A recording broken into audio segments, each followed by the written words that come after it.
أعوذ بالله من الشيطان الرجيم. بسم الله الرحمن الرحيم.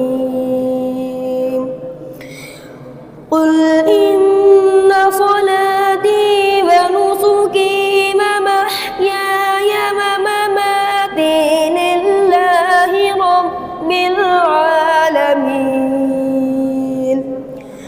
لا شريك له وبذلك أمرت وأنا أول المسلمين.